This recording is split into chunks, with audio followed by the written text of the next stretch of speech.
I've got 3 videos, each about a quarter of an hour. I mean, you may just want to watch 2 of them. 2 of them are from a guy called Jim Stevens, M0JCB. You may have heard of him. He's a bit of a SOTA guru, and he's made lots of videos, fairly short ones, but they're quite good in giving a picture of what SOTA's about and some tips on operating and setting up. So, I'll show at least one of them, and if you want to see the other one, I mean, I'll show the one about setting up. I think that's probably and the stuff to bring, and I think it'd be probably most useful, and sort of people can chip in on what they do. I think with operating, it's pretty much standard really on how to operate, but there's a video on that as well. There's another one which is about portable batteries, sort of comparing single sealed lead acid gel cells with the sort of the new lithium, the LiFePO, or the lithium polymer, lithium LiFePO4. I don't know exactly what the lingo is there, but comparing them in terms of performance, cost, etc. And so that's about 13 minutes. So what I'll do just quickly before I attempt to show the video, I'll just quickly go over what SOTA is for those. I think most of you, a look at you, know what it's about. But essentially, I mean, it's short for Summits on the Air. I think everyone knows that. And the goal being to encourage radio hams to operate from summits effectively. And you get people who activate summits can get awards, and those who operate from other QTHs at home, whatever, who are chasing summits, can get awards as well. Shack Sloth Award, etc. The thing with the summits, you'd think certainly around here, sort of the South Pennines, there'd be a lot more than they actually are. I mean, there's only really a handful. Certainly around, I mean, where I go, sort of around, sort of from Stockport to the southeast, sort of around Mac, etc. I mean, we've got Shining Tor, Gun, and Kinder Scout, and then if you go a bit further north, Black Hill. Yeah, you'd think there'd be more here, but I mean, the thing is, what defines a summit is the topographic prominence, as they call it. So you have to be certain height minimum above surrounding terrain, at least 150 meters, and I think that's a standard sort of measurement. I think it's in one of the guidebooks. I can't remember what it was called, not Bideck or something like that, as to what hills are quote unquote summits. So I mean, you'd think something like, say, Shuttling Slow would be, or Eccles Pike or something near Whaley Bridge. You'd think that they may be summits, but they're not, which is a pity because they're nice and easy to get to. You can park the car and everything, and not far from here. Yeah, so that was all I was going to say. Just a sort of brief intro. What I'll do, I'll show Jim's video on setting up for SOTA operation, and that's about 50 minutes. So what I'll do, I've got his window clicked on my screen. Click on the speaker, don't I? Is that right? To share the computer audio. Share the screen. And then share. Here we go. Can you see that? Yep. Okay. I'll start playing it. Welcome to another video. I thought in this video I'd take you through what I use for my portable amateur radio. Just quickly, is that loud enough for everybody? Yeah, we haven't got the video, Evan. Sorry? We haven't got the video. You can't see the video? Nope. Oh,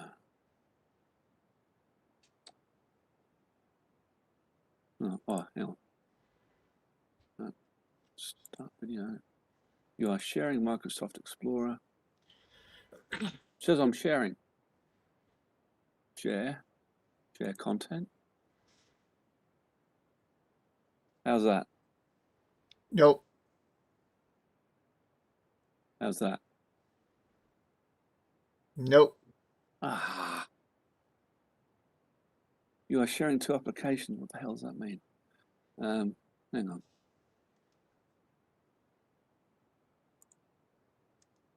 People are viewing 2 applications. Stop sharing us. Cancel. Share web browser. Oh, you've stopped sharing now, Evan. How's that?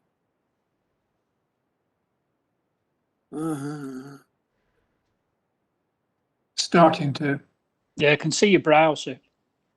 Right, okay. How about that? Yep, that's good. That's it. Yeah. Okay. Put it full Just screen, test- Evan. That's better. That's Is that it. better? Yeah. And just check the audio. See how Yeah. loud it Just is just for you. go on to where it says play and drag it back to the start. I'll just click on the start there. Now click on play. Can you hear that all right? No, Nope. no audio. I'll click share audio. Share.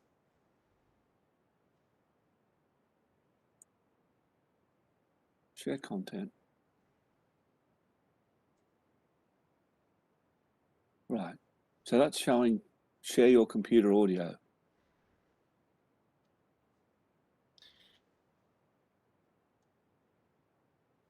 So you can see this guy, right? We could. He's gone now. He's gone.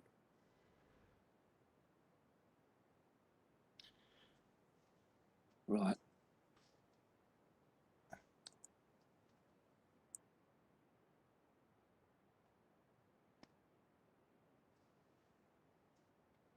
Right. Share web browser. Yep, we can see that. See that? Okay. Okay. Get this stupid thing off. Here we go. Right. Yep. Okay. Now I think how do we get the audio? Is that you couldn't hear this guy at all? No, Correct. no, there's no audio there at all. No audio. Okay. Now I'll just go into the control panel and just I think this just needs to be boosted a bit. Speaker levels. Oh yeah, I think that's very high. Try that.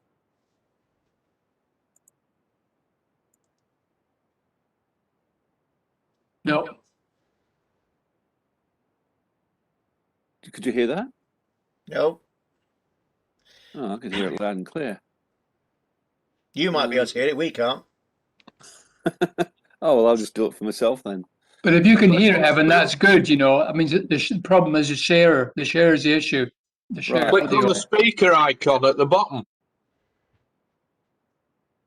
This one There's a here. speaker icon next to the play and fast forward. Yeah, Yeah, volume's that's full up on it. full. That's up full. Oh, is it all full?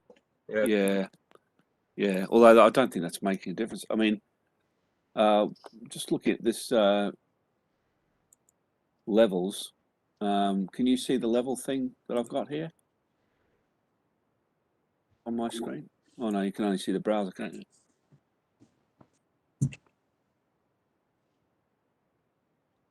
I can't understand what more. Hang on. Switch audio.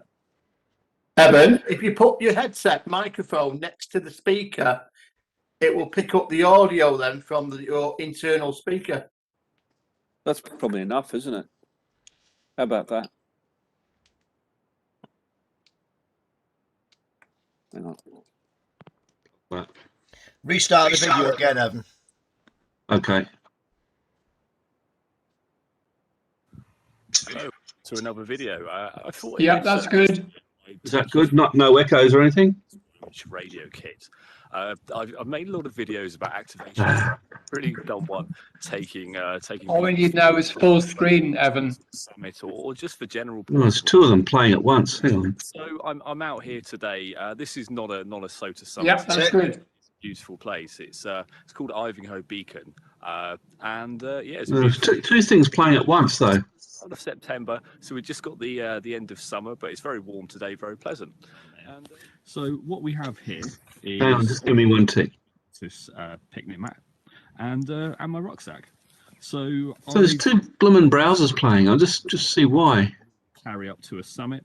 It's got enough space for a jumper, all my HF kit, everything I pretty much need for an activation in a day of walking. Bloody thing. So it's just the right size. And what I'm going to do next is unpack it all and just lay it out on the mat so you can see exactly what I've brought and, you know, just how much. Hang on. Way into there. It's pretty impressive. You're getting sapped in the there, next Martin. So We're I viewing put out Simon's everything that screen. was, Simon's playing the video for you. It's now all laid out on the picnic mat, and you can see what I've got on here is a bit of a Russian doll type scenario. So I unpacked one bag. So you can see it all right, can you? Inside that one bag, and See it, I can hear it. It says viewing Simon's 2E0TKB's. Reason, and it's all. Oh right, okay. All right, if you want to go with that. And it's basically something I've honed over the years. I guess you could say today I'm probably Just need it full screen.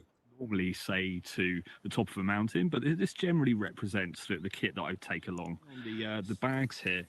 Yes, that's good.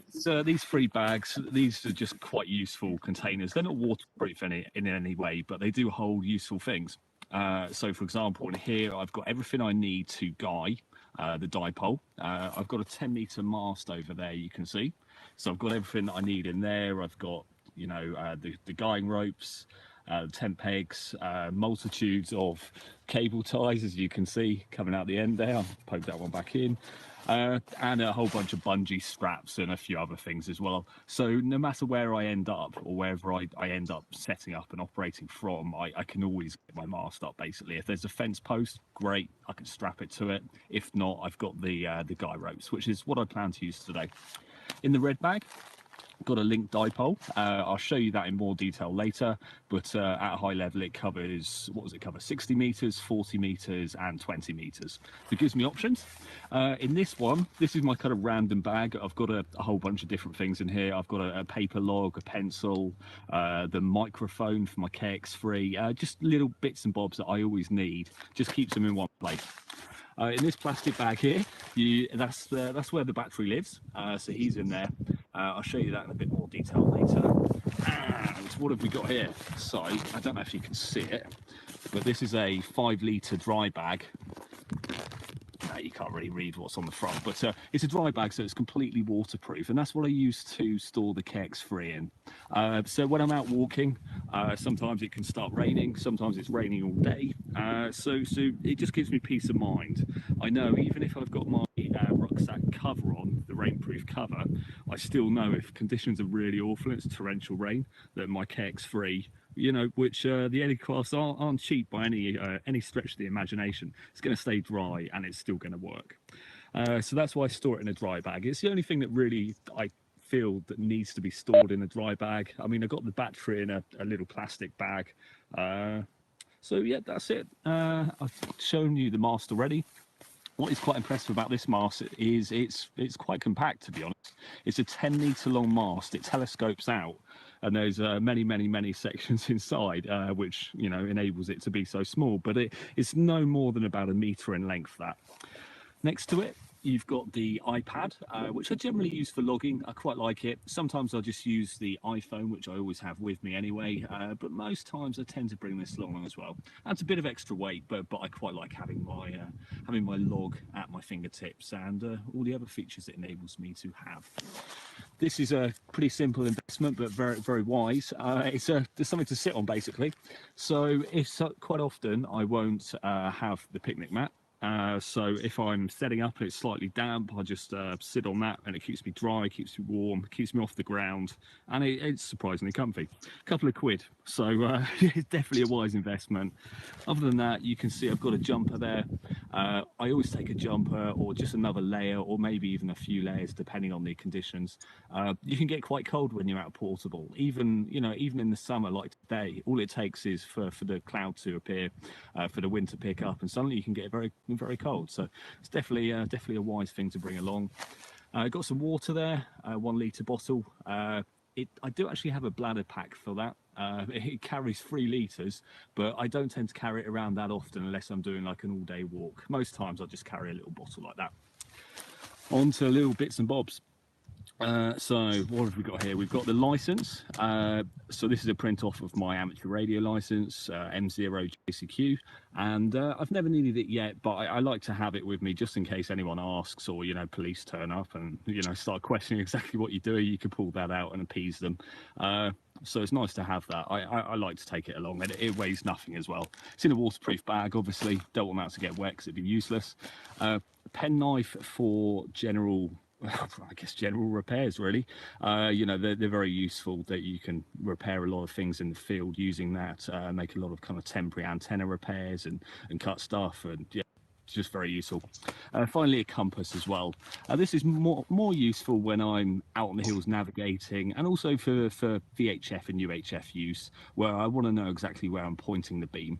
When I'm using HF, not so much of a important bit of equipment, but certainly it's nice to know where your dipole is going to be radiating out of most effectively, because it can kind of dictate exactly how you set up the ends of the dipole. Because today I want most of my signal going north and south of the United Kingdom, because I want to work the UK. If I wanted to work Europe, then I could arrange it differently according to the information this gives me. So that's the overview. The next step will be to unpack it all, and we'll see what it looks like then. Okay, so we get to the real meat of what I'm carrying around now. So you can see I've unpacked all the multitude of bags and taken the contents out. And yeah, so we'll just quickly go over what we have here. So this is the link dipole that I mentioned earlier. Let's see if we can get a better view of this. So this is obviously the center feed point. That's just a cable tie to hold it onto the mast. And then you can see on this nice little winder, and we'll talk about those in a bit, I've got all the coax. This is ultra thin RG174 coax, very lightweight, and also more importantly, well, maybe not more importantly than lightweight, but it doesn't catch the wind.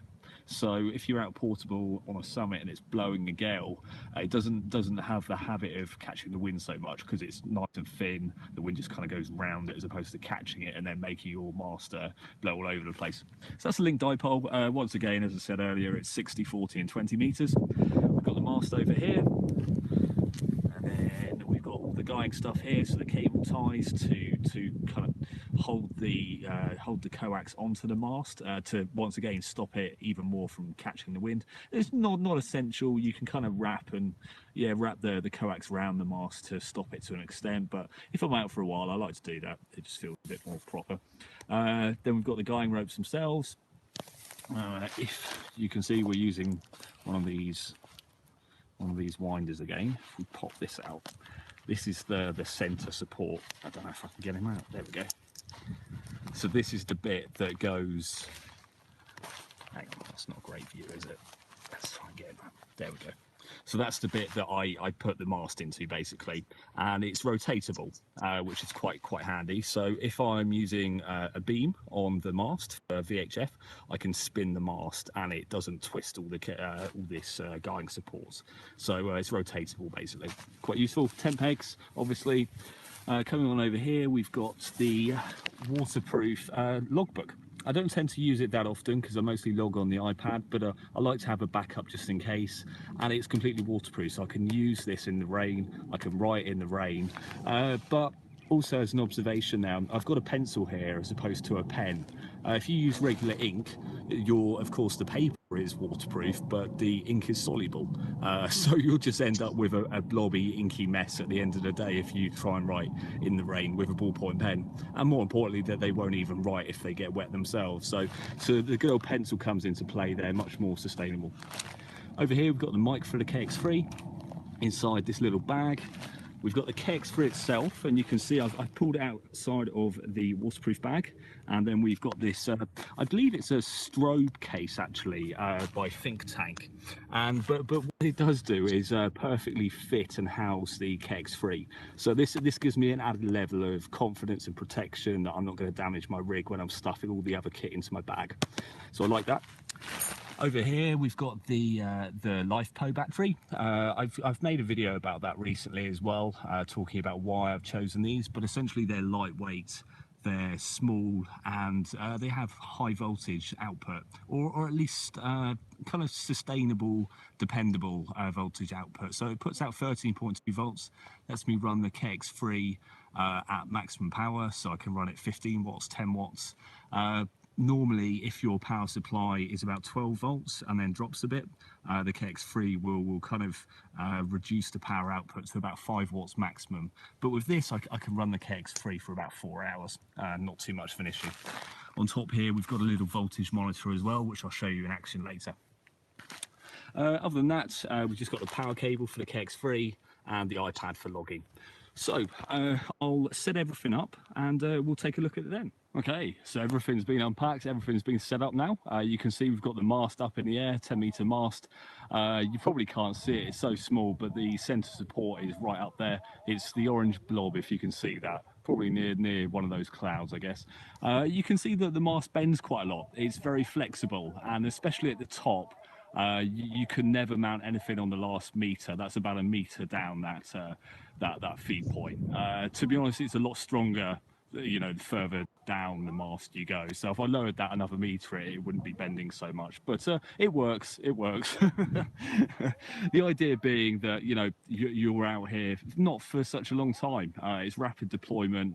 It's not going to stay up for that long. So I don't tend to make it look perfect. You know, if I was running for a day, then I would. But generally, I'll be activating a summit for maybe half an hour, possibly less. Possibly I might even just be making the 4 contacts, then taking it all down and moving on again.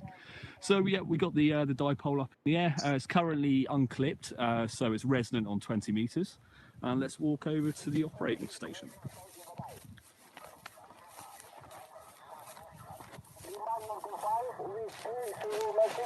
So what have we got here? I'll try and move so I'm not blocking the view of my shadow.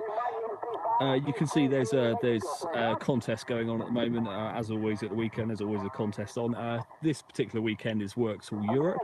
So I'll be listening to a few stations. I think this is a Yankee Papa station. I did hear a 4X-ray station, Israel, calling CQ. I was about to respond, and then he just moved frequency, and I don't know where he's gone. So that evaded me. Oh well. But you can see the Ellicraft KX3 here. I'm going to turn that down a bit. It's slightly irritating. There we go, that's better.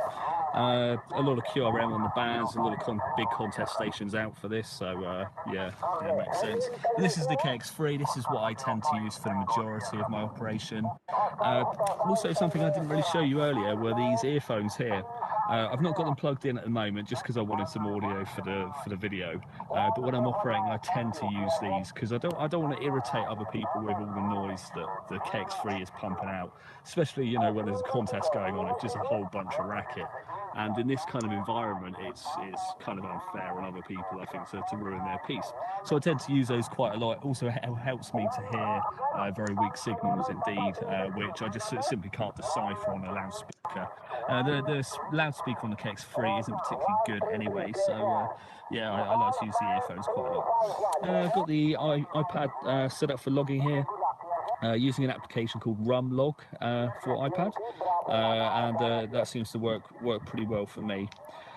That's about it really. We've got the LifePo battery there, the lithium-ion polymer battery. That'll keep the KX3 going for a while, and some water, and that's it. So that's an overview of what I generally take. I'm going to turn the audio right now. That's an overview of what I generally take on these portable kind of setups and missions that I tend to go on HF at least. And you can see all the kit. So hopefully that was useful.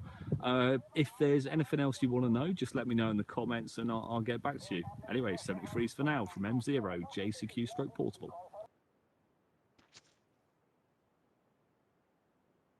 Okay. Can you hear me now? Yeah. Okay. This is 0JCQ. Yep. Yeah. Unfortunately, yes, Evan, we can hear you.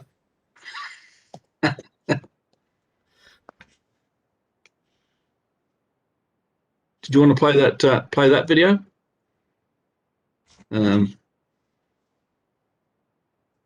Oh, okay. We've no audio from you, Simon. Right. You want how to undertake a SOTA activation? Do people want to watch that and then we'll have a bit of a chat or something? And then there's the battery one at the end. Yeah, let me reshare then. I killed the share off. That, share. Can you see that? There we go. Yep. Yeah, there we go. Hopefully here comes the sound. A few requests on YouTube to make a video about how you undertake a SOTA activation. So I thought I'd record a video just showing you kind of the equipment that I use and how I go about starting the operation, how I operate, etc., etc. So we're at a rather tame SOTA summit, probably the tamest one I know of actually. It's called Wendover Woods, and it's the SOTA reference is Golf/Charlie Echo 005. It's a very quiet field. This you can see I'm set up right next to the trig point. It's a wide activation zone, so you can probably walk maybe about 2 kilometers that way and still be within the activation range. It's basically a very flat plateau up here. You can't really tell it's a summit because you can't see down into the into the valley there, but it certainly is. So I'll get set up and then we'll talk through how we get started. The next step is complete. The antenna is now erected, and we've got the dipole, inverted V dipole, strung up using this 10-meter fishing pole. I'll just take you through the dipole. It's pretty simple. It's a linked dipole, so it means it's got multiple sections connected using crocodile clips, and this allows me to move bands basically. So this one does it does 20 meters, 40 meters, and 60 meters. And there, I don't know if you can see it. They're not actually connected, or at least they shouldn't be. No, they're not. There is a gap. It's not the best example. There should be a bit more of a gap than that between them, but basically they're unclipped at the moment. So I've got that connector, and then another one further up that you could just about see dangling down. That's also disconnected, and I've got that on both sides of the dipole, obviously. So at the moment it's all unclipped, so I've only got the top bits of wire in line, in circuit, and that's going to give me 20-meter dipole effectively. And later on when I want to move bands, or if I find that 20 meters isn't suitable, it gives me that flexibility that I can go down to, you know, say 40 meters, see what's happening there. And say, for example, into G propagation isn't being supported today, I could then even drop down to 60 and make contact with amateurs around England. So it gives me flexibility, and that's pretty key to a SOTA antenna. You don't want to be locked to one frequency, especially now as we're approaching solar minimum. You really want to be able to have that flexibility to jump around. So I find these bands to be perfect for me. 20 meters and 40, lots of SOTA chasers on, and I'm a bit of a fan of 60 meters as well. And there's quite a few SOTA chasers on there as well. So that's a quick overview of the antenna. What else to talk about? Yeah, you can see the 4 guying ropes there connected to the pole. One other thing that I'd probably mention is if you're going to do a SOTA activation for the first time, make sure it's a calm day. Like today, it's beautiful, it's sunny, it's not too windy. It gives you time to set up. It gives you time to make those mistakes. Sometimes you go to a SOTA summit in winter, you know, a substantially higher one than this at least, and the conditions could be somewhat hellish. You don't really want to be finding out how your equipment works for the first time there. But yeah, so on to the last thing I'll probably mention is you've probably seen this ridiculously thin coax running down here. It's not RG58, it's RG174. It's ultra lightweight, doesn't take a lot of power. It feels you can actually feel the warmth when you're running, say, 50 watts. I wouldn't use anything over that with it. It literally feels warm to the touch. Normally I'm running QRP, so it doesn't really bother me. But the advantages of this is that it's lightweight. It doesn't catch the wind when it's very windy. And that's pretty much it. It's just very lightweight and thin. It's got a lot of advantages, but not for QRO. Anyway, next we'll get the station set up and we'll get on the air. We're now set up with the Elecraft KX3. Got everything working on 20 meters. Just need to tune it up, so we'll do that now. This my one's got the built-in ATU. Just tune that. There we go. And we'll check the output power as well. Not sure what that noise is, but we'll turn that down to 10 watts. So the Elecraft now actually does, interestingly, up to 15 watts. A recent firmware update meant that you can actually crank it up to 15 now. But I tend to run it a bit lower anyway. Not too sure why I do that, but in the interest of power consumption and all of that good stuff. So we'll turn that back down. We've got the lithium ion polymer battery, also more popularly known as a LiFePO battery. I've done a video on what I use for power sources on SOTA summits and portable activations previously.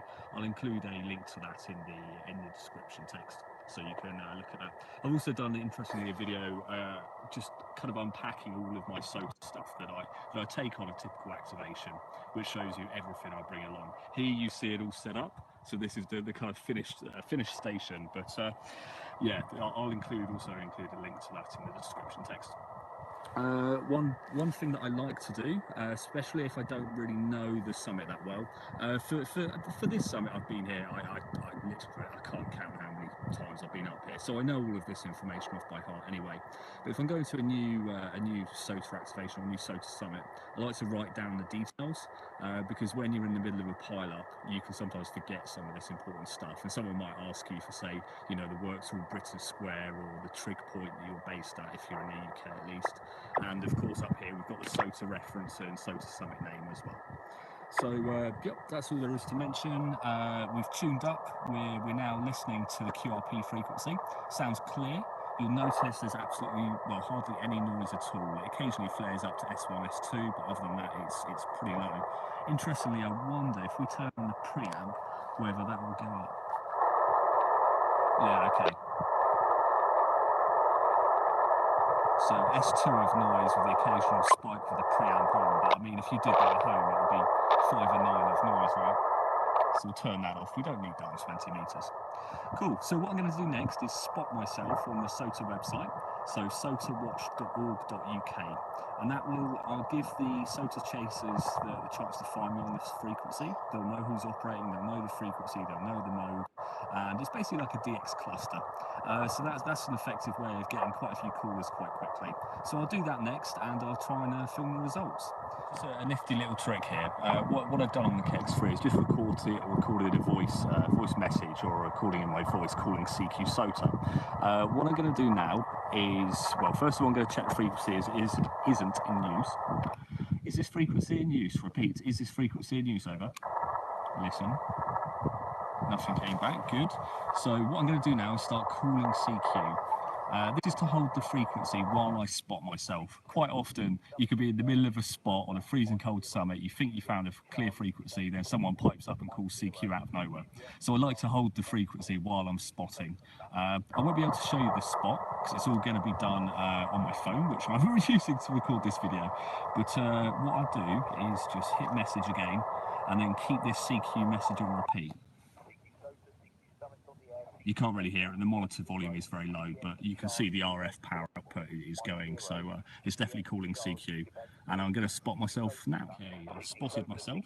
I've turned up the monitor outputs as well, so you can hear the CQ call. Charlie, Quebec, portable.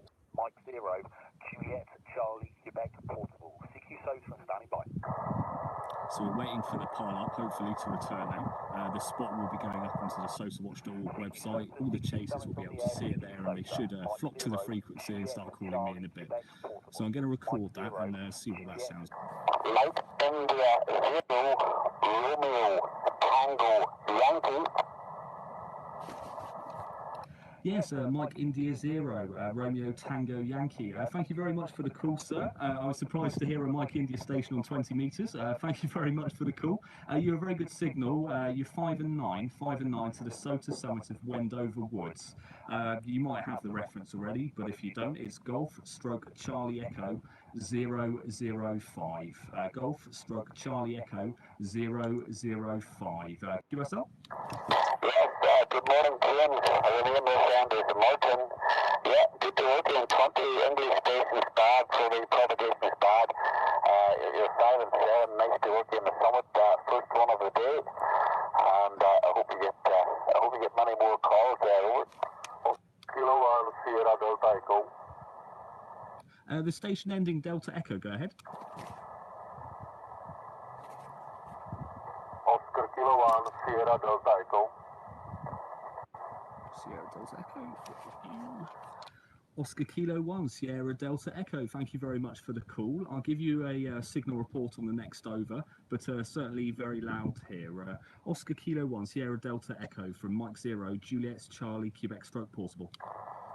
So what was it? Yes, hello James, thank you. You're 4x4, 44 James, over. Yeah, QSL the 4 and 4. You're 5 and 5 with me here. 5 and 5 to the SOTA summit of Wendover Woods. QSL. QSL, thank you. 5573. Bye-bye. Slow conditions on 20 today. Worked about 7 stations, 2 in Northern Ireland, 1 in the Czech Republic, France, Portugal, Germany, and Italy. Nothing further than that. The skip seems to be very long and QSB very deep. I'm still calling. I'm about to move down to 40 metres though, I suspect. There's not too much happening on 20 today. So I'm going to move down to 40. See what's happening there. Oh, the phone was far too near the rig there. Yeah, so yeah, let's try a different band and see what happens. So I've just lowered the mast, as you can probably tell. This is the dipole here, and this is one of the links. So this is linking the 20 metre section, which is in yellow on the right-hand side, to the 40 metre section with the white crocodile clip on. Just this little plastic spacer in between to keep the two separated while I'm operating, but that's it. Okay, all set up now on 40 metres. I've sent the spot to the SOTA website, so we'll see if anyone calls me back on this band. Because you can see that I'm calling CQ now.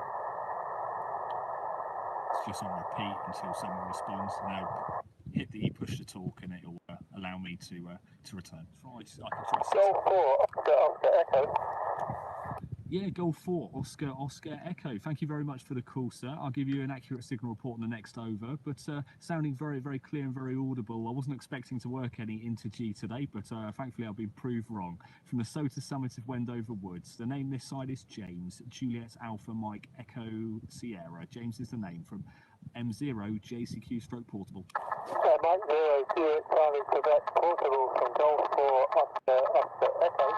Yeah, good morning, James, and you're 5 and 5 here, 555 in Scarborough, North Yorkshire, and my name is Nick. Thank you, sir. 73. So calling QRZ Summits on the air. QRZ SOTA. This is Mike 0 Juliet Charlie Quebec Stroke Portable. Golf 0 Victor Whiskey Papa. Golf 0 Victor Whiskey Papa. Golf 0 Victor Whiskey Papa. Yes, thank you very much for the call there. I'll give you a good signal report on the next over. I'm still surprised I'm hearing G stations. It's been a while since I managed to work G on 40 metres. It doesn't seem to be too good for NVIS propagation recently, but thank you very much for the call, sir. I'll pass it back to you from the SOTA Summit. This is Mike 0 Juliet Charlie Quebec Stroke Portable. Mike 0 Juliet Charlie Quebec Portable. Golf 0 Victoria Whiskey Papa. You're 5 by 7, Jim. 5-7, sometimes peak in the night.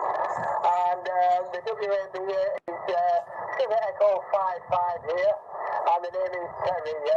Back to you there, Jen, from Golf 0 Victoria Whiskey Papa.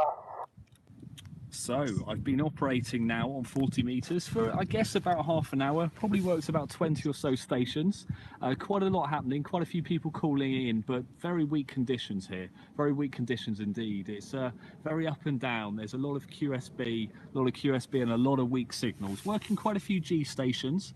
But what you might have noticed is A, I've got the rig covered, and B, the iPad isn't on. So Today it's very sunny, as you've probably been able to tell, and yeah, it's very, very warm. So it's about 30 degrees, which is quite unusual for England in September. And first of all, the iPad overheated, which meant that I couldn't use it and I couldn't continue logging. And of course that happened during a pile-up. So not the most convenient. So I've been down that path before. So normally what I do, I've got two backups. I can either start logging on my phone, which is the preference, or I can actually log on paper if worse comes to worse. But I've been logging on my phone, and then after that, you may also notice that I've now got the rig covered. The rig was unfortunately in the sunlight a bit before, and it must have got a bit too hot because it complained about the temperature and then turned itself off. So I'm going to let it cool down a bit. It's quite warm to the touch, especially the heat sink on the back there. So I'm just going to let it cool down a bit. I'm probably going to change bands and move down to 60 meters. Probably a good time to do that and see if I could work any other G stations. But yeah, I thought that might be interesting just to see some of the challenges that the SOTA activators face on a summit. Even despite glorious sunny conditions, there's still stuff that can go wrong. So I've moved down to 60 meters. I've just finished operating actually on this band. So quite a few contacts, about 11 or so contacts come through, all into G, one Dutch station as well. Quite a lot of noise up here today on 60 meters. A lot of static crashes, as you can hear. Normally it's pretty quiet, but yeah, not ideal conditions. But I'm going to put out a few more calls before I pack up. In total, across 3 bands, I've worked about 36 stations across 20 meters, 40 and 60. So I'm quite pleased with that. Quite a number of stations, especially considering it's poor band conditions as well. Highlights were probably 2 summit-to-summit stations on a mountain over in Switzerland, Hotel Bravo 9. I'm just going to turn that down. That's a bit distracting. Let's keep calling, see if we can get anyone else. But I'm about to pack up now. I've run out of time basically. But hopefully that was useful in showing, you know, how to go about a SOTA activation and what you can potentially work. We'll wait for this to roll out. Is anyone going to call? No, I think I've run the pile up dry. At this point, I normally call it a day and call it quits and go home. Ready to leave the summit now, all packed up. And as you can see, the station packs all into that bag. It's all of my HF set up in there. Nothing left. Just need to walk back to the car now. So that's it. That's the SOTA activation done and dusted. Any questions, just let me know in the comments and I'll get back to you. 73 from M0TJU/Portable.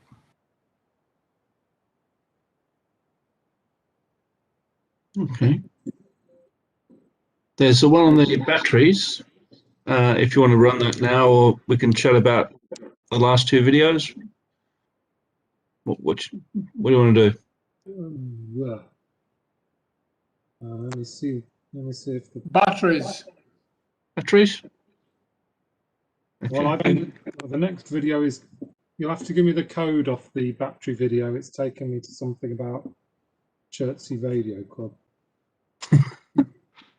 No, I don't want that. Where is it?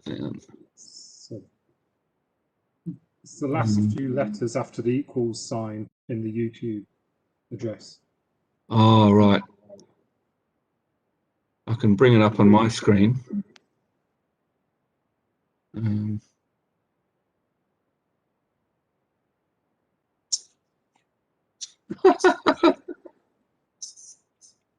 Christ, all these ads. Did you want the? Can I send you the link?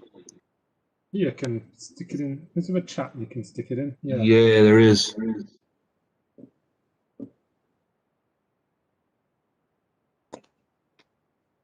Tick. Right, chat. Chat. I may have found it. Just did a search for his call sign and the word battery. Hang on.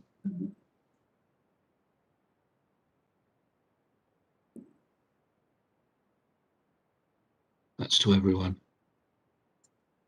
Yeah, it works. Okay. Ooh, not that. It's opened it the wrong damn browser. Ooh, what the hell's it done?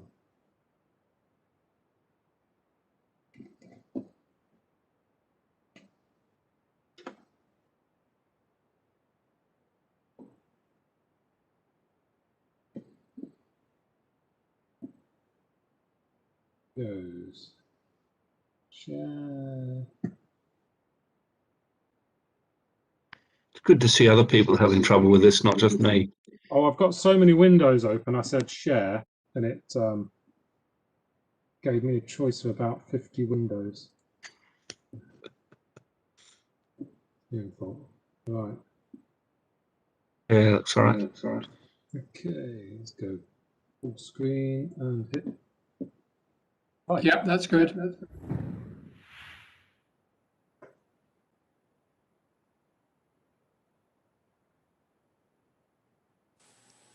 Hi everyone. Right, tracer time. Had a few queries, comments, and general interest shown in these tracer batteries that myself and Mr. 965 have invested in. So yeah, high time to look at them in a little bit more depth and perhaps do a bit of a weight comparison to really bring it home why we've gone for these. Right, first up, Jason's already done a video on this one. It's the same as he's got, so we won't dwell on it too long. This one is the 10 amp hour, 12 volt, 120 watt hour, BP2545 model number. Please do what Jason says in his video and read the instructions, because you've got to look after them a little bit and make sure you charge them properly, so do read those. And here what we've got is charger input, plus and minus 12 volt output, and what they call the fuel gauge, charge indicator light. And that's that. Comes with this breakout connector here. That will only go in one way into that receptacle, so no chance of a wrong polarity. If there is a criticism, this cigarette lighter socket feels cheap, and it feels exactly the same as some I've bought for pence from China. It's sort of just a push-in type thing. There's no sort of lip to sort of retain the plug when you push it in, and you're relying on that little contact in there. But having said that, we've been using them without problem, but it just sort of lets it down a little bit. It's just not great compared with everything else. But you can get alternative breakout leads and all the rest of it, but not overly impressed with that. You could always cut it off and put something else on, but as it stands, Now Jason used that all weekend up on the mountains last, and it did him proud. So certainly proven good so far. In addition, I've bought one of these as well. It's basically a golf cart battery. Trying to zoom in on the info there. Lithium ion, 12 volt, 16 ampere, 192 watt hour. Model BP2564. I used this one on mountains, and I didn't even sort of touch the charge level at all, even though I did a fair bit on the FM nets. What we got on it? Positive output terminal, negative output terminal, screw terminals. In addition, there's a crafty little contact there for positive, crafty little contact there for negative, and a key there. And I will show you what that's for. Now, this battery comes with that. It's got an off-center cutout there, and it's got those contacts there, which have got a tough spring on them. They spring in.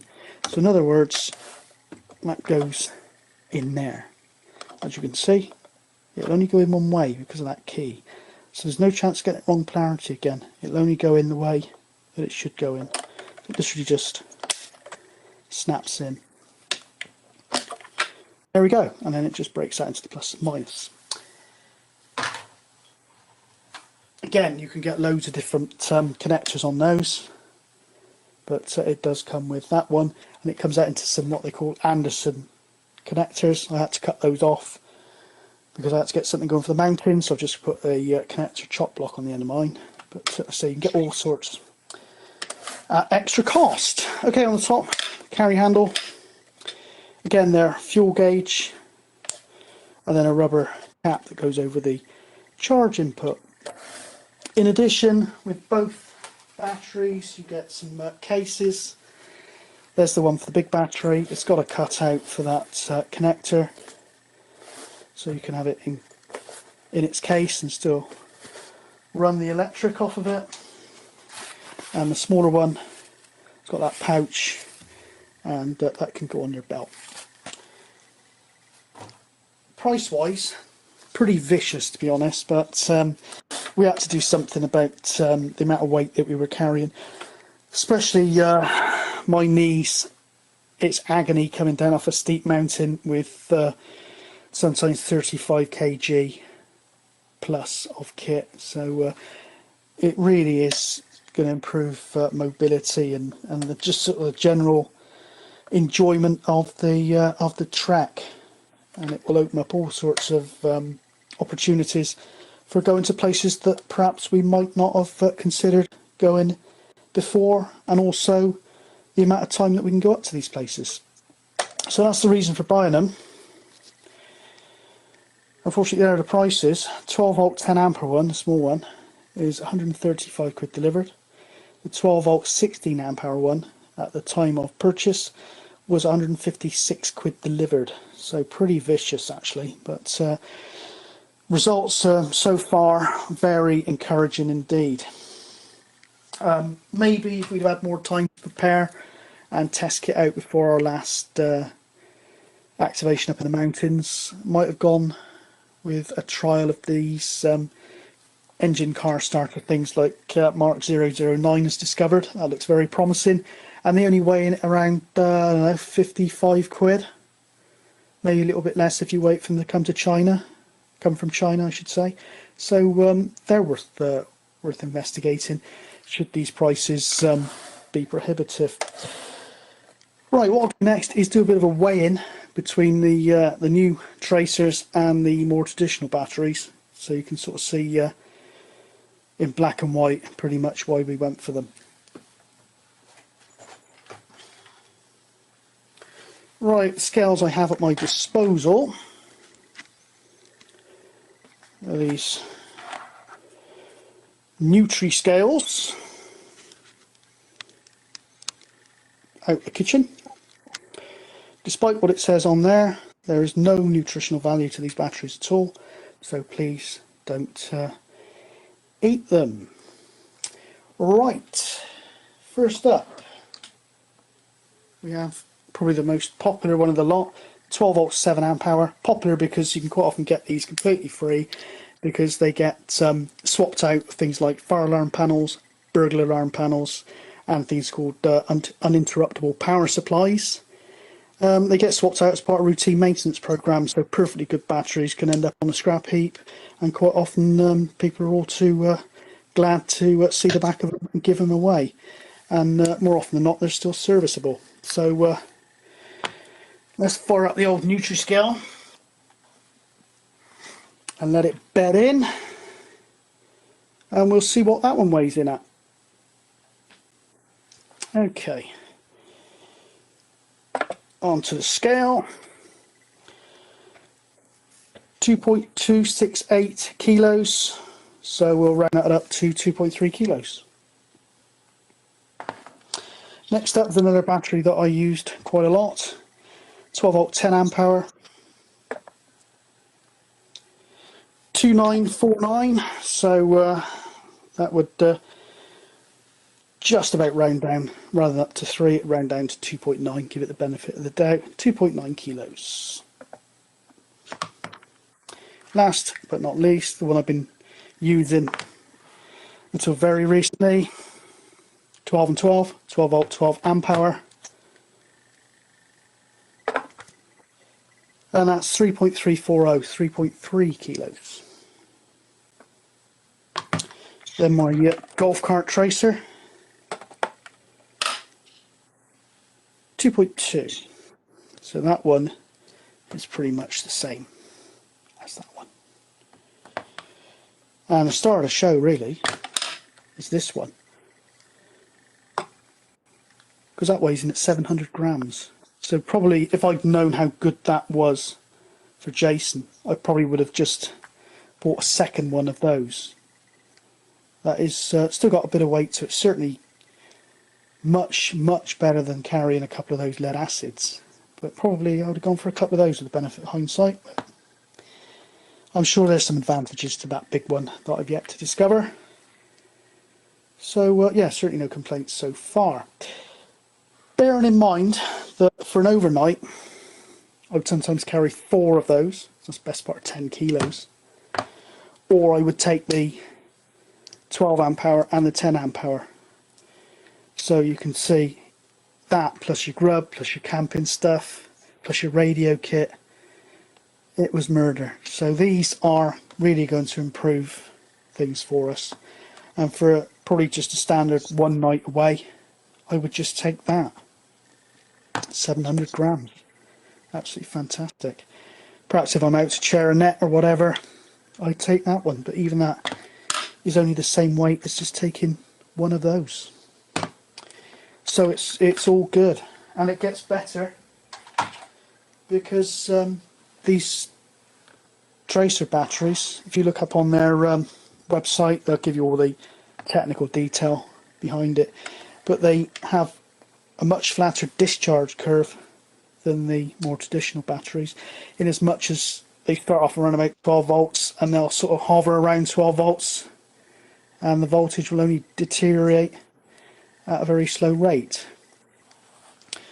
Whereas something like this, the curve is much sharper, and before too long you'll get down to about 10.5 volts, and if you're on sideband it will start to warble.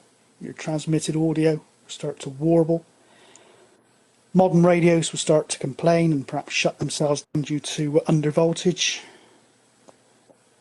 And there's still plenty of volts in the battery, but it's unusable because once you drop down, like I say, especially I've managed to go down under 10 volts, 9 volts on FM, but certainly sideband it starts sounding rough, much below 11. So that's another advantage of these.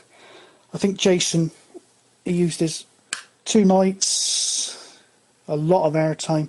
I think he was still showing 11.5 volts on come the end of it. So yeah, another good reason to go for these. So there we are. That's the weight comparison and a bit of info about these tracers. Yeah, so far so good. And like I say, it could really open up a lot of possibilities for location, mobility, and longevity of the activations when we're out and about. So it's all good, apart from the price. The initial outlay is fierce. But there we go. Not a lot else to say, apart from hopefully you'll be seeing a lot more of these and a lot more of us out on the hills and mountains soon. So yeah, hopefully catch you from one of them pretty soon. Cheers all.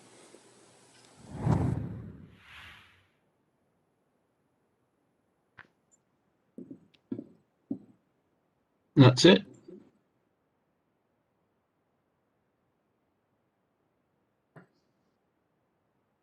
Oh, we've got sound. Could I just ask all, if you have a question for Evan, please raise your hand, and then we're not all talking over each other. And then Evan can bring in the person who he wants to speak to. Please, thank you.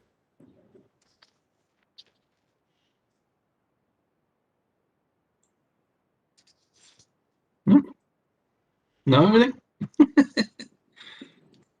Tony? Yeah, what's the difference between the SOTA and the Marylands? Is it a difference in height? I have no idea.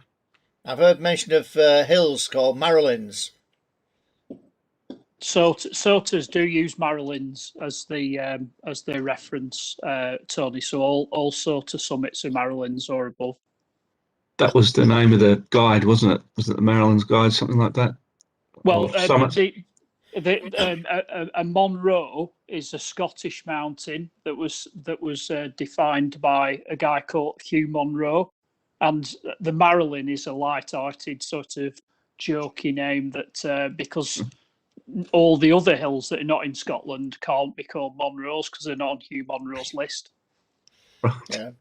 Well, when Marilyn was laying on her back, she had two beautiful hills. Yeah.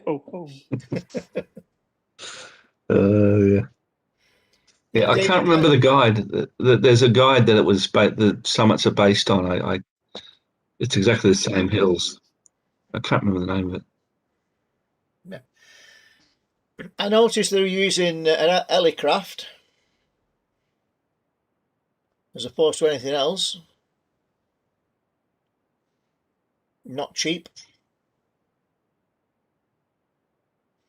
No, I think if you really want, I mean, until I guess the IC 705 and that came around, that was the bee's knees in terms of a QRP,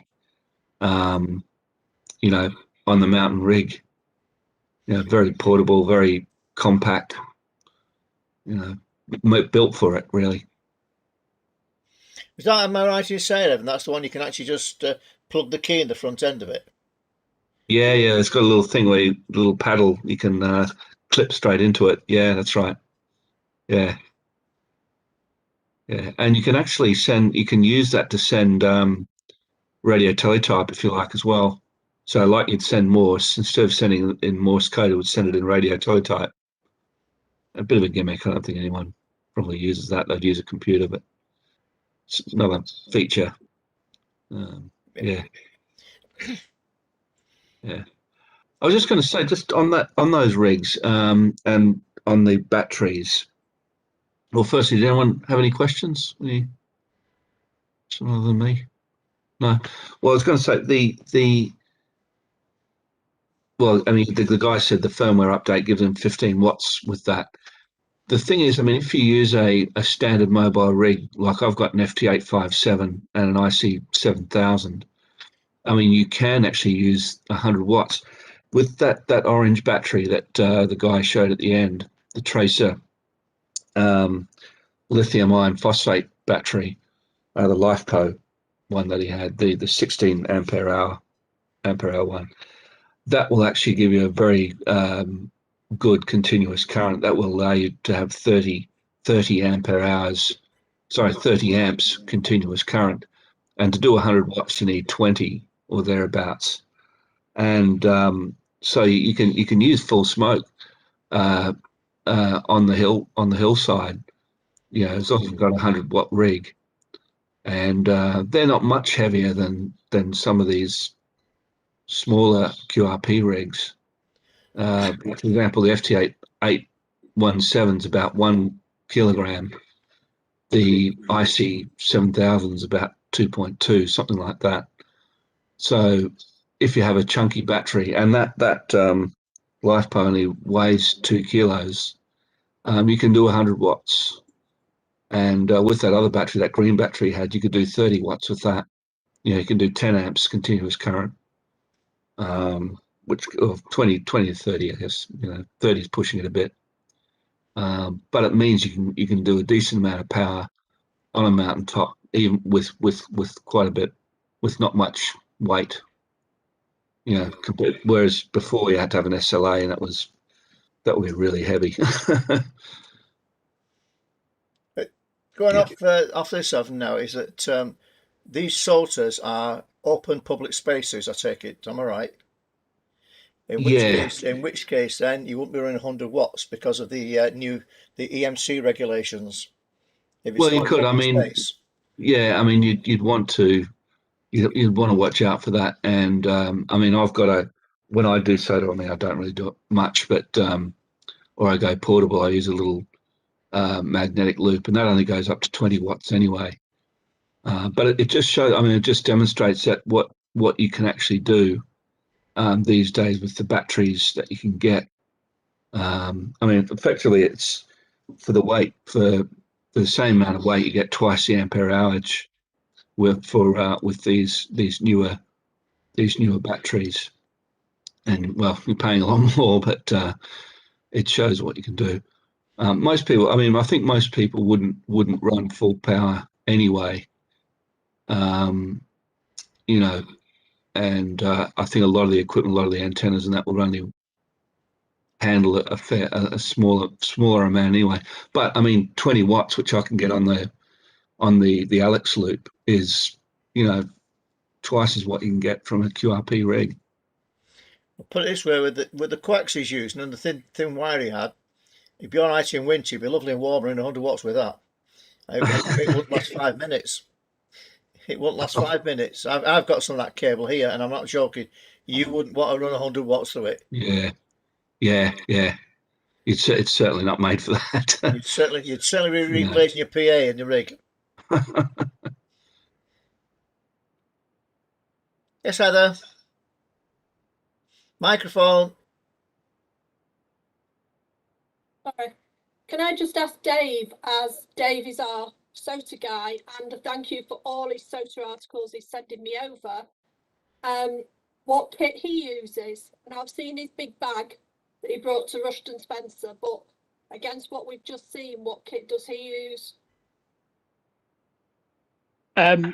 So I tip it. I've got IC705, but I've also got a Yaesu FT817. I've got a handheld. Typically, you want a kind of sort of not a handheld if you want to do SOTA seriously. But I've done activations with an 817 and I've done activations with the IC705. I prefer the 705 just mainly because it's got a lot of other features that are SOTA friendly, like you can set it to record, it'll do GPS, all that type of stuff. My bag is mostly Heather. It's full of kind of ponchos and sit mats and bivy bags and all sorts of other stuff like that to keep me dry. I think the main thing is that if you're going to be sat on the hill for an hour, which is sort of typical SOTA activation amount of time, you want to make sure that you're staying warm and dry, because unless it's the middle of summer, you're going to get a bit chilly in an hour. Is that the reason for the hip flash, Dave? I don't know about a hip flash, Tony, but I would recommend definitely having a flask of tea or something. Also water as well, because you do find when you're talking on the radio for that amount of time, it does dry your mouth out a bit, especially with the wind as well. You know, you can really need to keep refreshing yourself. Not with whiskey, I hasten to add. Why not? Why not? Absolutely. Well, it keeps you warm, but it won't do much for the exposure, you know.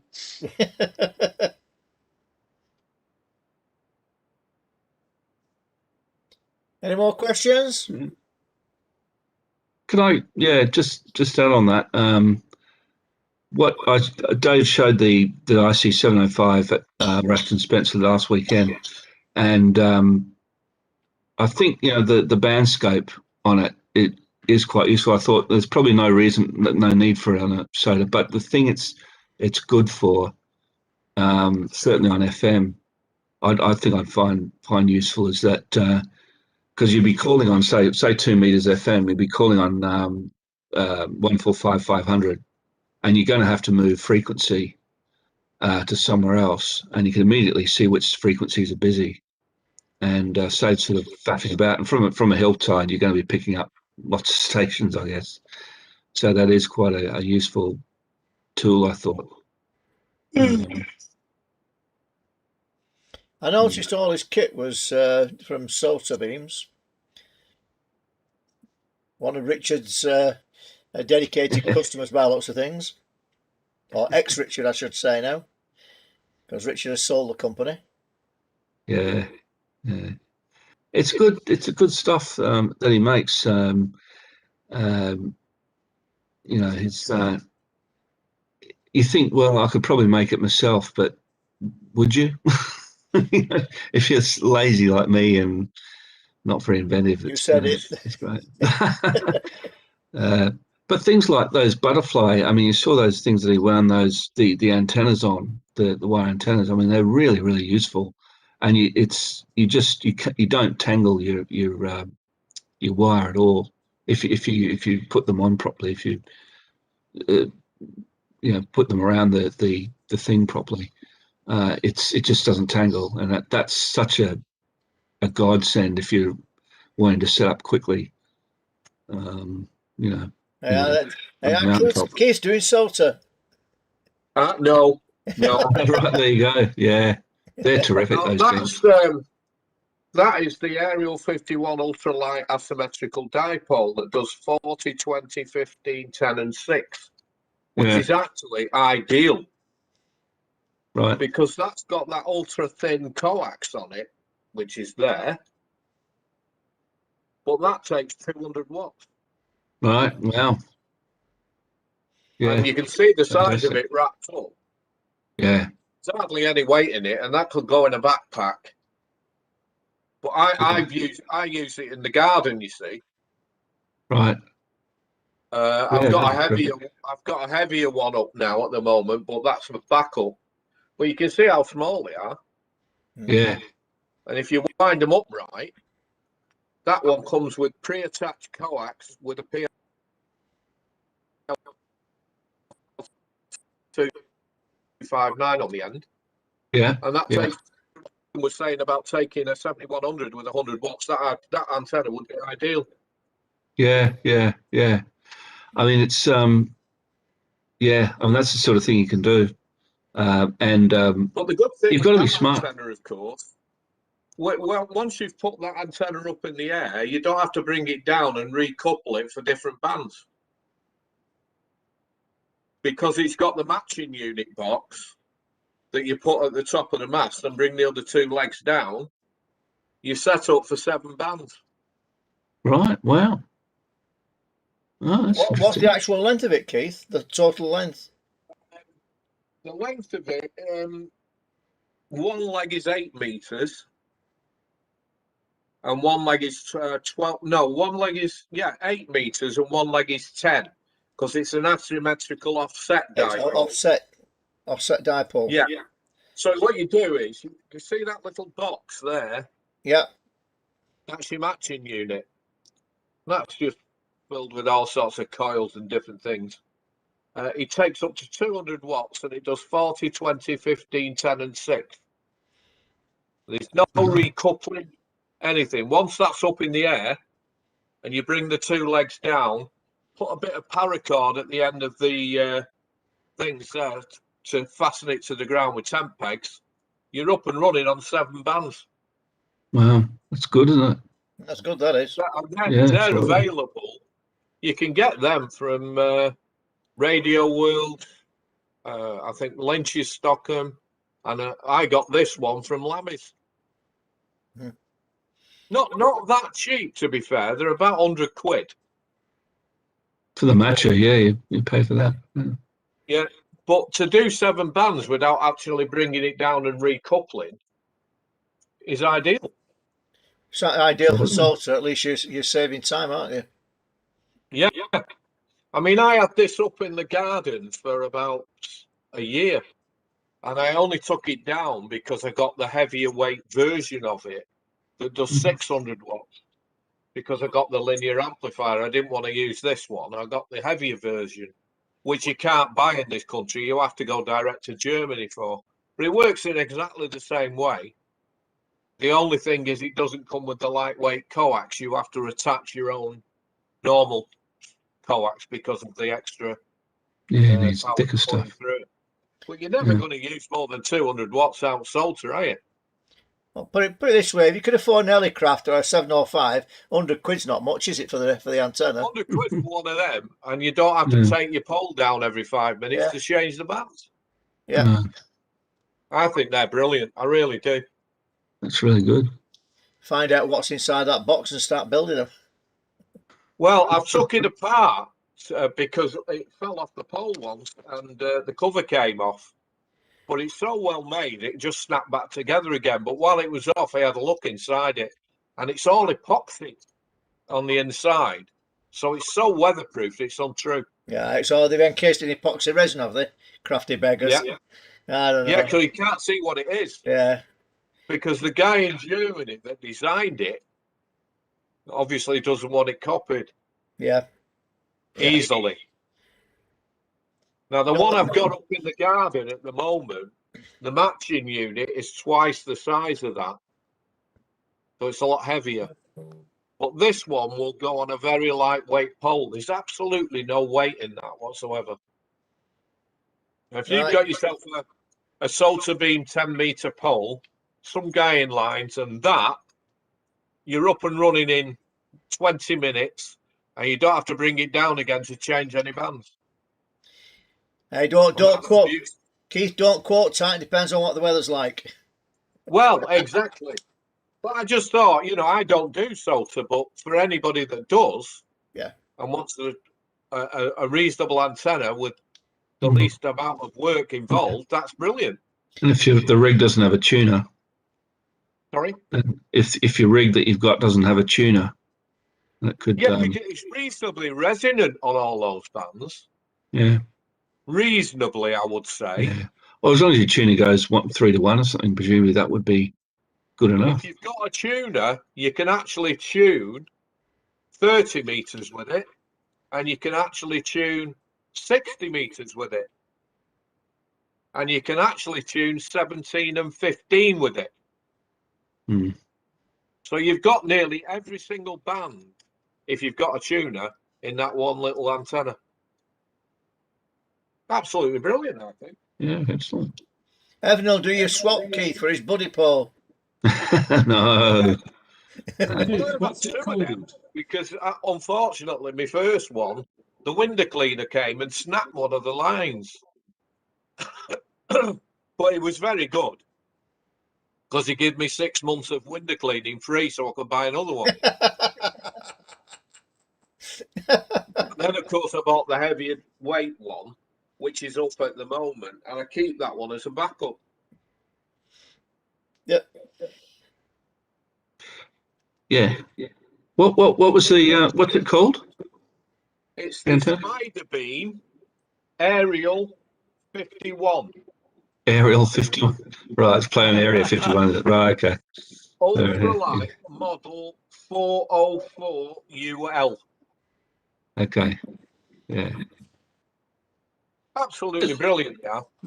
I mean, I just mentioned the buddy pole. I mean, that's something else that can can take however much power you want. But the good thing about that, and also the little loops, the magnetic loops, is that certainly for, say, if you go up to the cloud, I mean, the area around the can is, if you go on a weekend, can be quite crowded, and you've got all these people, these dogs and kids and everything, and if you've got one of those sort of lightweight antennas, SOTA beam antennas, you can't see it's hard to see these the line, but somewhere like Gun, for instance, that area will be perfect up there because that's fairly flat. There's lots of area around it where there aren't really paths that people go, and it's not a very crowded. When I've been up there, I've been up there about 3 times, and I was the only one up there. And but there's plenty of space to string up an antenna like that without people tripping over it and everything. But that's something you've got to be concerned of in places like Shining Tor or the cloud, particularly on the daytime and the weekends, can get quite congested. And you attract attention as well. The thing, there's certainly the small loop. And it's just sort of made of coax and Alex, you can barely see it, and you're just not going to, you're not going to create much fuss. The thing with that one I've just shown you, the wire is so thin, but it's very strong. Yeah. The only thing that would break that wire is a window cleaner's ladders, as I proved. But once it's up in the air, you can't hardly see it. It's not a very big footprint at all. You strain your eyes to see the wires. And the only bit you can see is the bit of cord that you have to attach to the dog bones to stake to the ground. Because you want to get as wide an angle as possible If you get Yeah. the wider the angle, the better it is. But Generally, it yeah. will still work as an inverted V at a steep handle, but it'd be more compromised. The wider you can get it, the better. Yeah, it won't match as well, presumably. Yeah, because the one I've got in my garden, because I've not got a very big garden space, it's not really at the right angles. However, it's the best I can get it. One leg is 20 foot up in the air at the end, and the other one goes to the end gutter of my house. So they're up out of the way because of this EMC problem thing. They're nowhere near anybody that's walking about, you see. I put them high up. So I've got a bit of extra angle that way. And it actually works brilliantly. Brilliantly. Tell you one thing I'm very surprised about, and I mean, I'm going back to the old days now, because if you were putting wires up anywhere near a pigeon fancier, you had to have corks on it as a warning for the birds.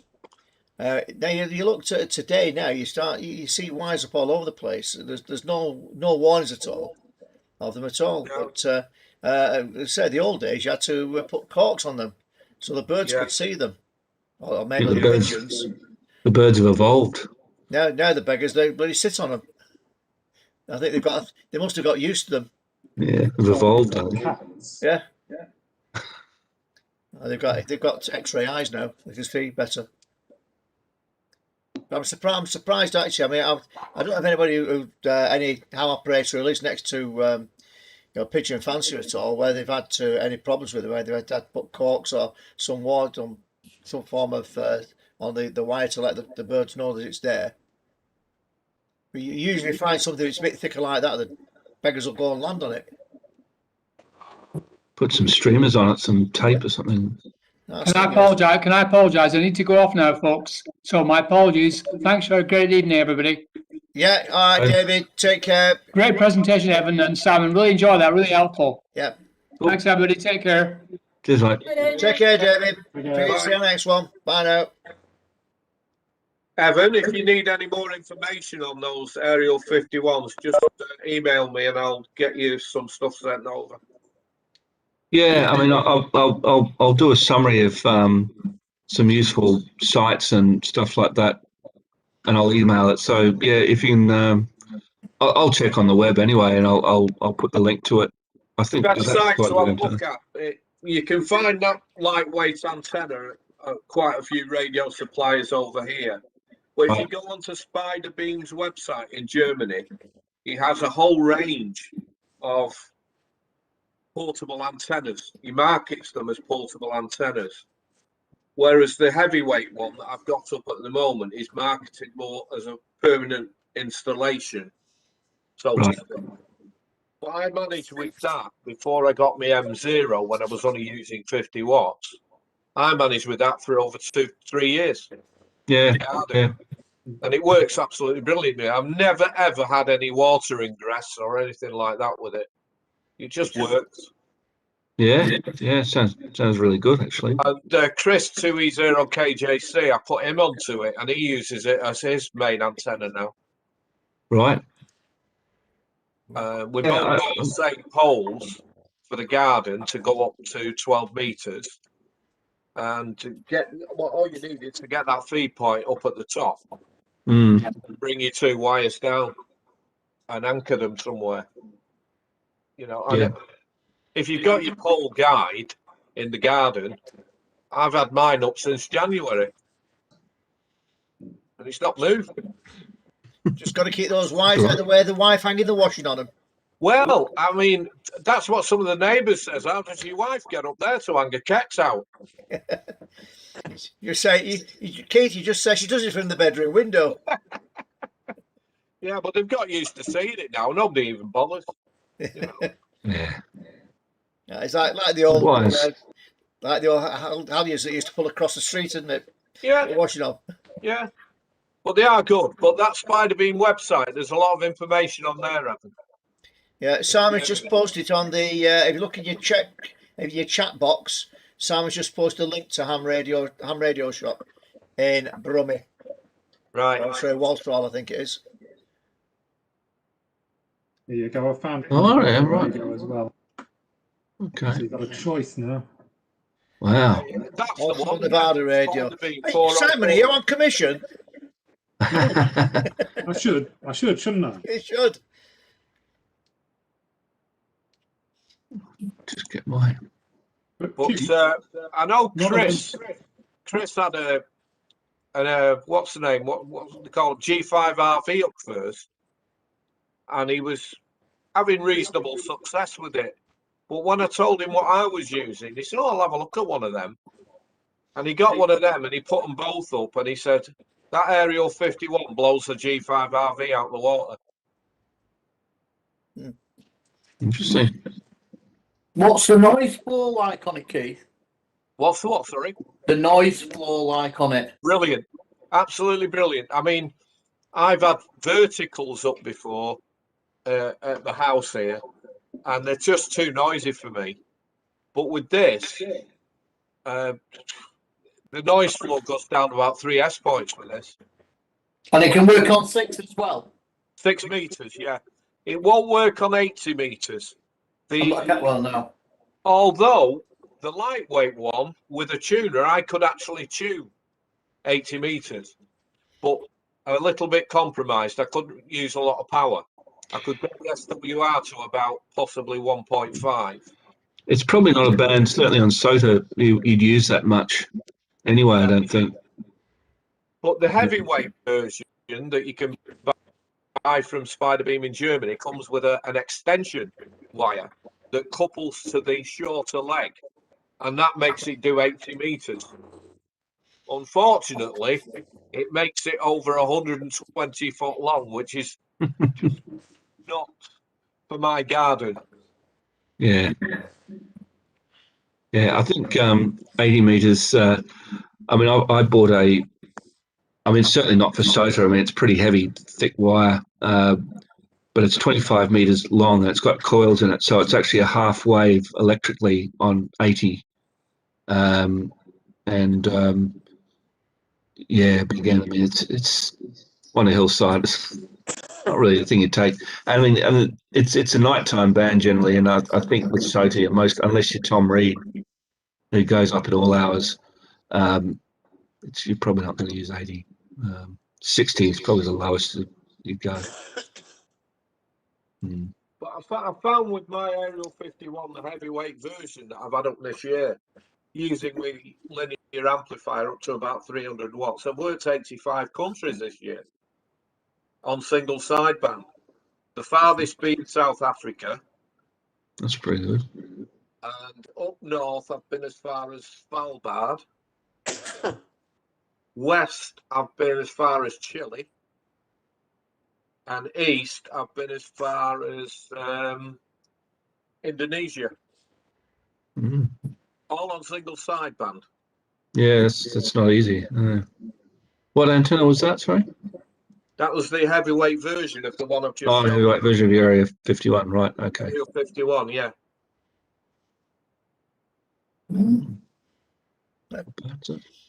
I've tried loads of antennas.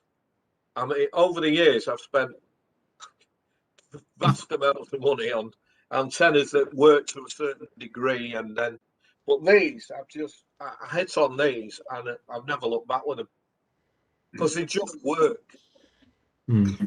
Just shove them up in the air, bring the legs down, tune up your band, and you're away. Yeah. Right. Absolutely. Great they are. Oh, well, I've got the Simons who sent me their links for those, so I'll put those on my little summary on email. Yeah, he does accept commission, Evan. Yeah, I'd like to know how much. Tell you what, if anybody's really shopping, I wasn't going to put any more links up, but that's the link to Spider-Beam's wire antennas in general. Bloody fly flying around here. Okay. Currently, our youngest cat has grass up its nose. At this point. Right, Oh, right, I need to go. Right. All right, Simon. Take care. Thanks for watching, Dave. Take care. Right, good See you on the next one. Thanks for your help. I've just been playing with a magnetic balance, having some good results on that. Right. Which I had to build. If anyone wants a link, I'll send you the link. It was relatively cheap to make. The onion was £4. The box was another £3. I had the nuts and bolts here. I had the chassis socket, and I stuck on the end of it 65-foot of wire. And I've got to say, it's drawing signals in that I could never hear before. What ratio? Yeah, what ratio is it, Neil? It's a 9-to-1. 9-to-1, right? Okay, it's using a T130-2 toroid, the iron core, the red ones. But up to now, I mean, I've been on the G5 for a few days, and there's certain stations I can't hear. But when I flick over to the magnetic balance, I can hear them like 5 and 5. Big difference. And it was just a website I come across, and I thought, I'll build that just to see if it's any good. I've got the stuff, I'll try it. But it's another wire up, like you say. But it's just cheap. Yeah, I think that's a really good antenna. I mean, a long wire connected to a 9-to-1 balun, or you can get a 49-to-1. I've just put the link up now to the website. It was done by an M0TJU who put the actual link on and said you can do that, but it tells you how to do 1-to-1s and stuff like that. And I thought, why not? Why not have a little play? Because that's what the hobby's all about, really. Having a play and having a go instead of buying stuff off the shelf. But I do like that spider beam that Keith's talking about there, that spider wire. I do fancy it. It's on my Christmas list. Well, somebody told me when I bought it, you'll have to, I can't remember who it was. Well, somebody said it'll be directional. You'll have to get the legs so that, I'm lucky because the back of my house faces north and the front faces south. So my legs actually come down with one leg facing north, one leg facing south. So you would think I would radiate better east to west, if that makes any sense. But it proves it's pretty omnidirectional if I can work South Africa and Svalbard. You can't get much more north than Svalbard, and you can't get much more south than South Africa. And it still does it. Yeah, I think with dipole, certainly if you dip the legs a bit, it does become more directional. More, less directional, I should say. But I mean, dipole, I think you can get away with quite a bit. I mean, it's a theoretical deep null off the tips, but I think in the real world, it's a bit more. They're a bit more like a long wire, which is sort of around all direct, multi-directional. Yeah, I'm not technically minded at all, Evan. I mean, I just go off what people tell me.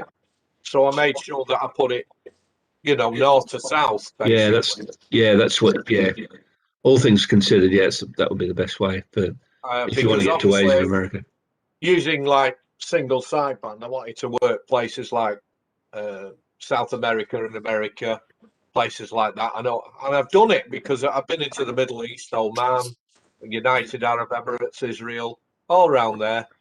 And last night I was telling Tony there was a station on 20 meters that I could hear from St. Kitts and Nevis. But I put a call out to him. There was a horrendous pileup, and he kept saying M0, and he couldn't get me prefix, unfortunately, so I couldn't log him. But it would have been a nice one, that. But I've had some good contacts on it. It's really good, really good. Should try and work some IOTAs in the run up to the contest. Quite a few people are going to be activating islands, I think, in the Caribbean and places like that. Yeah, in the weeks running up. Yeah, I must admit, for single sideband, what I tend to do, if there's a contest that I know is coming up, I tend to go up on a Friday evening and Saturday morning. That's when I make some quite good contacts because people are testing, ready for the contest starting at 12 o'clock. And it's surprising how many contacts I've made on a Saturday morning or a Friday evening at stations you don't normally hear. No. You know, so anybody that works single sideband, it's a good tip. Try Friday night and Saturday morning before a contest starts. All tuning up and wanting test calls. Yeah, because as soon as it is 12 o'clock, I switch off then. Yes, that. Yeah. Just going back to SOTA for a minute. I mean, I think, you know, if you can get rid of as much weight as possible. I mean, this is a base for a CW key, which is a small one, the one I was using on the weekend. That's a kilo, so that's the weight of an FT 817 or a 705. You know, if you can get rid of these things, you know, stuff like this, you're all better. Yeah, you get the aircraft one, Evan, and strap it to your leg. I can do that. I've got a little couple of straps on for that key. I can do that if I really wanted to. Right, you could do both. You could operate it and carry it. Can you see that one? Yeah. That's quite a good key to take out with you. Got a Bengali? Nope. It's a Vine antennas from Lammy's. It's a copy of the Bengali. Right, okay. Really, really good. So you could have said Bengali and had got some credibility there. I did have a Bengali, but I've sold it. I wasn't getting the use out of it. And this one just does the same thing for a third of the price. But you notice how heavy they are. I mean, a base on a good key is 1 to 2 kilos. It's this is just shy of a kilo. Right. Oh, that's not so bad. It might be a little bit more. It's got 3 rubber feet on the bottom. So if I put it on my desk on a mouse mat, doesn't move at all. But if you got something you could put it to, it's quite small, and it wouldn't take that much weight in your backpack if you was going out and about with it. Yeah, that's not so bad. Yeah, my one's weighs a ton. Can't beat them. HK. Tokyo. The Tokyo High Mount. HK special. 707. 706. Oh, close. It hasn't got the cover over it. Can you send more so? But it's chrome. That's the main thing. Is it just for show or is it a used? No, just for show. Why not? A bit of shat bling.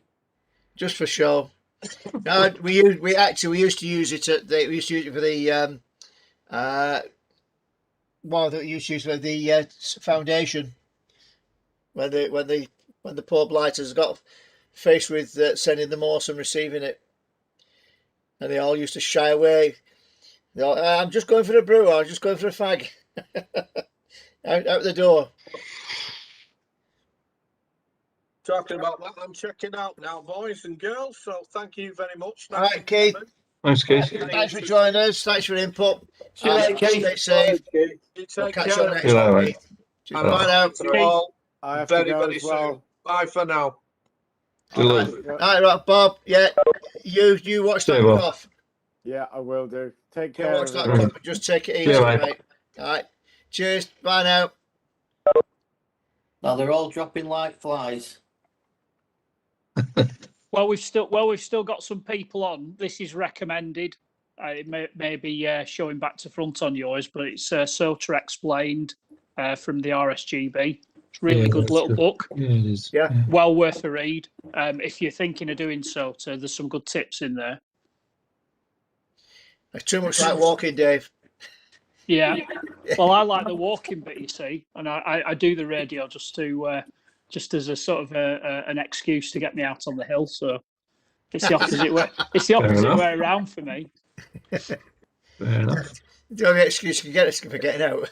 Absolutely. Yeah. It's true though. It does force you out. It does force you out of the house. You know. Yeah. Because I've done more walking for with the intent of bagging SOTAs than I probably ever have done. For just pure enjoyment in the past. So yeah, it's a good reason to get out. No, I go out. I go out quite a lot actually. Go out in the car and go and take the flipping kids or relations. I'm the taxi. Well, Make sure you take them to a SOTA site. You've no chance. No, taking them for doing all the courses that they're doing. My granddaughter's looking. Well, she actually should be finishing now. Because she comes down on Monday night and does rock school with vocalists. She's got to fix up with her own kit, but she's also at one in Macclesfield on a Sunday as well. And then my two great granddaughters, they're at on a Wednesday evening. They're at a place near us here doing the makeup and nails and all that sort of thing, which they had bought as a Christmas present. But of course, with COVID being on, they're not being able to do it. But just now they're out trying to cram it in. And now one of them's been sent home with because one of the pupils was tested positive in a bubble. So that's two of the great grandkids off school now. But they're tested because the mother's a nurse. They get tested virtually every other day, and neither of them are showing positive. But they can't go to school. Mm. Crazy. Yeah, people at work like that. Right, if they test negative, then they should be allowed back in school. Like I was saying to Keith before, that the trouble is now is there's so many youngsters now who are really losing it because of the border of being off school because of this and not being in school. And all the kids that have been questioning, like, would you sooner be? I'd sooner be in school with my friends. They finish next week, don't they? For 6 weeks. Yeah, it's coming up close. I think in Stockport they stagger them. I think the younger ones finish first, then the older ones finish later, and the staggered going back into school as well. If I'm not mistaken. Oh, happy days! Some of them were rubbish. I don't remember getting all them holidays. Pardon? I don't remember getting all them holidays. I can't remember that far back actually. Too far back for me. What about you, Bob? Can you remember that far back for school? Not a lot, no. You can just think about what he's had for dinner yesterday. Yeah. Or this evening. I'm waiting for mine. Yeah, I'm going to write down what I'm having. I think. I think it'd be a new Uber Eats or something like that. Just make some. Don't be lazy. Yeah, if somewhere I'd go out and buy something, but they're not. But anyway, right. I think I'm going to close it down. It's now nearly 20 past 9, and I've got to be up. Oh no, I haven't. I'm just looking at my car now. It's Thursday one. I've got to be up early. Is it Friday one? One morning I've got to be up very early and take the granddaughter home because it's her partner's got an early start and she doesn't finish till 8, and the kids are in school for 9. So I've got to pick her up from the step hill and take her up to up near Keith's, and then take the kids to school. So thanks very much indeed, Evan. All right, thanks, Dan. But also thanks to Simon. Yeah, absolutely. Yeah, and get some practice in it, Evan. Yeah, I thought it was easy. Run two computers. Run 2. He can't afford it. He's poor. Well, I've got an iPad. I can, yeah. You what? He's poor. You must be joking. He's rolling in it.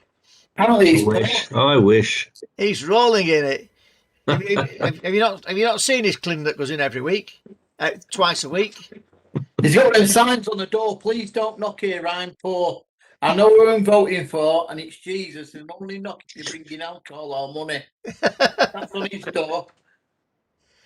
Well, you know what the alcohol is, don't it? Corona. And yesterday I've got it at the pub, Evan. Oh, good. Do you not know? I just had a whiskey last time. Oh my God! There you are. He has got plenty of money. And he didn't get around it. Listen, if he can afford if he can afford pub prices for whiskey, he's loaded. Just the one, and it was a single. What, a single pint? Oh God, that would cost a lot. Pick your words carefully, Evan, because they'll always get twisted. I might have a go at SOTA, then I might take the 819 in the van. 891. You take the 891, plug it into Yeah, your van, that would be a good soda rig, actually. and take the manual tuner, which will tune anything, and go and do a bit of SOTA. Who's going to carry that weight up the hill with you, Neil? I won't. I'll take the van up the hill and stay in the van. You'll have a job. No, you can't be connected to your vehicle in any way, Neil. You have to be separated. You can. I don't care. You can be separated by a foot as long as you're not connected I know, to your but in vehicle. amateur radio, everything's a compromise, Dave. Fair enough, mate. And you've got to be 150 meters from the trig point. Is that right? Something like that. And I won't be calling SOTA. It'll be VOTA, vans on the air. And you can call DOTA, drunks on the air, Evan. Well, we're going to wrap up. Yeah.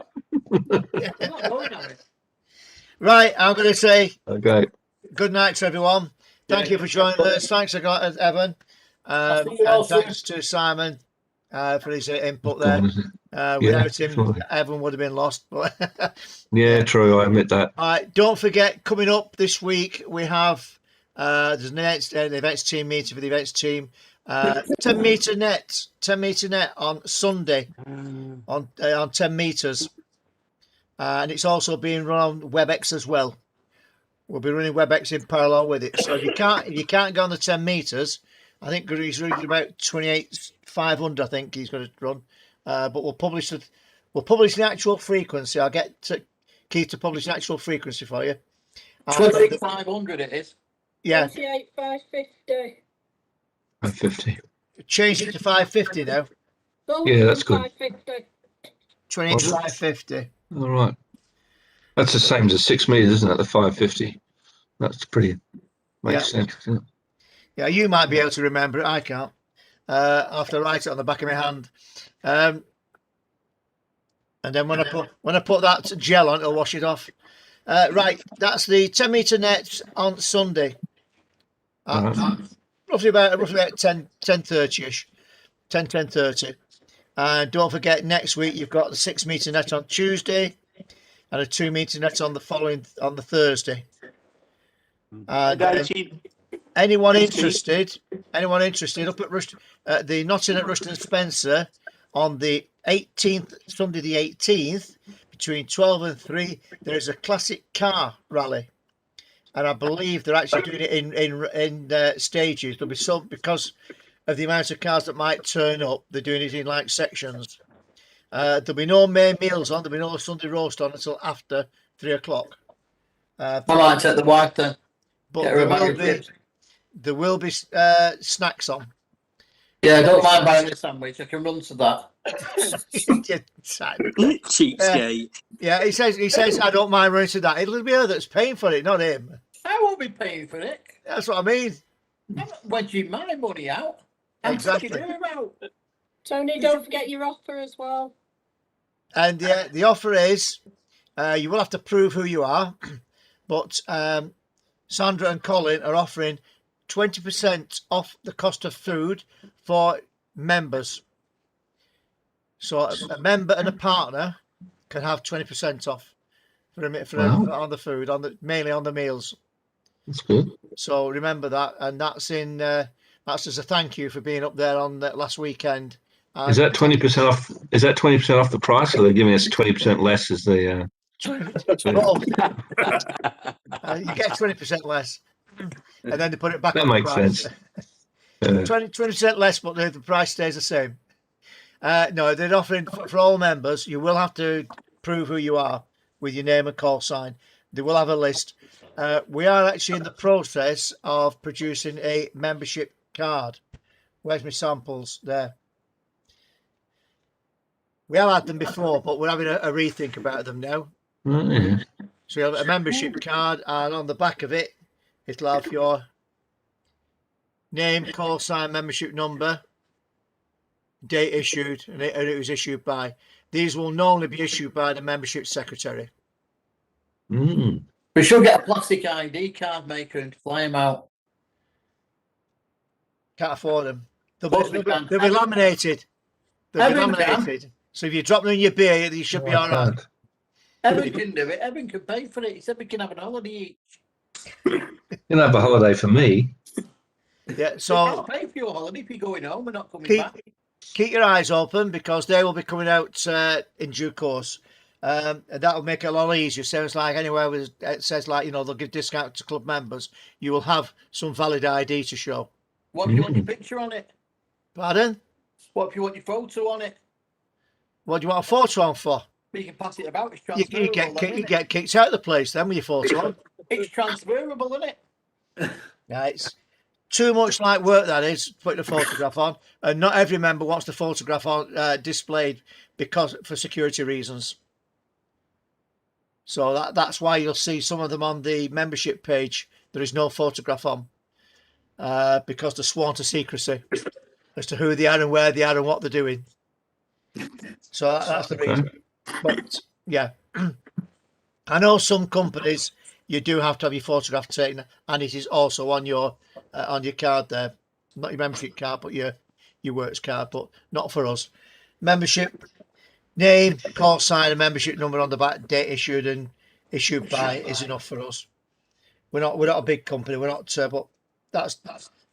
And they will have a list. The Russian Spencer there. They will have actually a list of all members' names and call signs. But yeah, 20% discount for yourself and partner going for a meal. And just mention that you're from Stockport Radio Society with your name and your call sign. You will have to see either Colin or Sandra. The other staff won't be able to do it for security reasons. Otherwise, we'll get somebody turn up. Yeah, I'm from Stockport Radio Society. Don't forget, anybody can get your call sign. You know, it's like if you're all on QRZ there, it's quite easy to get. And there are a lot of two-faced beggars out there which would try it on. You know, they turn up with half a dozen people with them, and that's something we don't want to. No, we don't want to push it that far. I mean, they were grateful we didn't get charged for having the place, and we had if you remember, we've actually had the run of the place on last Saturday, Sunday. Be great for the barbecue, that. Pardon? It'd be nice for the barbecue, that. A bit of a social get together in outside. Be great for a barbie. Well, they are looking at running a barbecue. They are looking at running barbecues up there. Don't forget, they've not been in there 12 months yet. They've not been there 12 months. They're still finding the feet because the problem there is that it's very up and down. Depends on weather, because there's a lot of walks and cycles that go out from there. Also motorcyclists, scooters, car rallies and so forth. No one come out in the rain, will they? So much. Well, this is it. If it's absolutely bucketing down like it was yesterday coming back from Blackpool, Sunday coming back from Blackpool, blooming heck. We actually came through a right flipping cloudburst, and you get that sort of thing up there. Well, the path from there up to Rudyard Lake, you're better off with a paddle boat, because it does. You would actually swim in it. You would actually swim in it. It's only a dirt track. It's what the leftovers of the old railway track. That's all it is. That used to be the British Rail from Stoke-on-Trent through Leek into Macclesfield. Thought you was getting your dinner. Hey? I thought you was getting your dinner. I will be in a bit. My glass is empty. I'll have to get the waitress in. My glass is empty. Okay. Right. Thanks so much indeed, ladies and gentlemen. And take care. And we'll see you on the next one. Bye. Bye. Cheers. Bye for now. Bye. See you later, Hot Lips. Bye. Oh, God.